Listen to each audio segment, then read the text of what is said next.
A vast and unforgiving land. It was a place of endless horizons and howling winds. Out of this crucible of grass and sky rode the Cumans. They were a Turkic people, nomadic warriors with the spirit of the wind in their hair. They were masters of the horse, their lives intertwined with the rhythm of hooves on the open plains. They were a force of nature, sweeping across the steppes in a tide of conquest.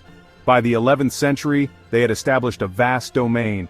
Their lands stretched from the Volga River to the Carpathian Mountains.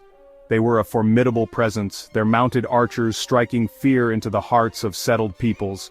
Theirs was a world of constant movement, a society built on the saddle.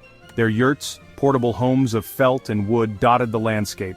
The Cumans were not a monolithic entity. They were a confederation of clans and tribes. Each had its own Khan, its own leader, yet they shared a common heritage, a common language, and a common destiny. They would clash with empires. Theirs is a story of resilience, of adaptation, and of the enduring power of the nomadic spirit. It is against this backdrop of thundering hooves and shifting alliances that the story of Girgen Khan unfolds. He was a man who would rise to challenge empires. His name would become a legend whispered on the wind. He would embody the spirit of the Cuman people.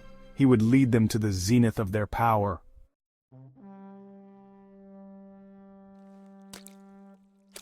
The world into which Girgen Khan was born was one in constant flux. It was a time of great empires and petty kingdoms, all vying for power. The Byzantine Empire, once a beacon of civilization, was now a fading power in the south. Its grip on Anatolia was slipping. New forces were rising in the east. The Seljuk Turks, recently converted to Islam, were pushing westward. Their conquests would reshape the political landscape. To the north lay the Russian principalities. They were a patchwork of rival states locked in internecine struggles. They were ripe for exploitation by a cunning and ambitious leader. The Cumans, ever opportunistic, were quick to exploit these divisions. They raided and traded with equal zeal. In this ever-changing environment, alliances were fluid. Enemies could become friends overnight and vice versa. It was a dangerous game. Survival depended on strength, cunning, and a healthy dose of luck.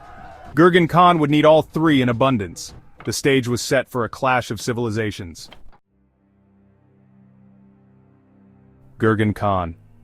His name still echoes through the ages. It is a name synonymous with Cuman power and defiance. He was born into a tumultuous era. The steppes were a proving ground. Only the strong survived. We know little of his early life. The details are shrouded in the mists of time, yet we can piece together glimpses of the man he would become. Born into one of the leading Cuman clans, horsemanship would have been his birthright. He would have learned to ride before he could walk. The saddle, his cradle, the bow and arrow, his toys.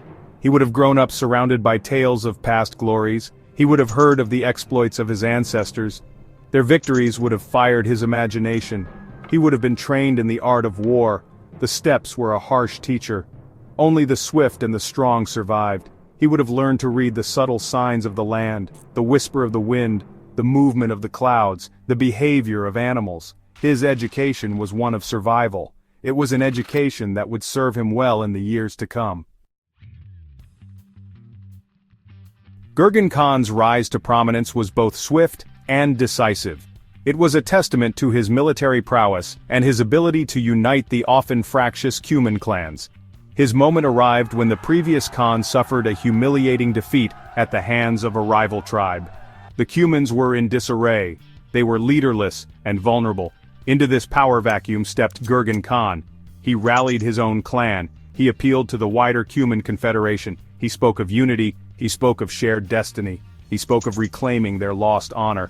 His words found fertile ground. The Cumans, hungry for leadership, flocked to his banner. His first act as Khan was swift and brutal. He launched a lightning raid against the tribe responsible for the previous Khan's defeat. It was a display of both strength and ruthlessness. The message was clear. Girgen Khan was not a man to be trifled with. He had announced his arrival. He had made it clear that a new era had dawned on the steppes. His victory sent shockwaves through the region. His enemies trembled. His allies took heart. Girgen Khan was not content to rest on his laurels. He knew that true power lay in consolidating his gains and expanding his influence. He would test his mettle against the mightiest empires of the age. He would etch his name into the annals of history.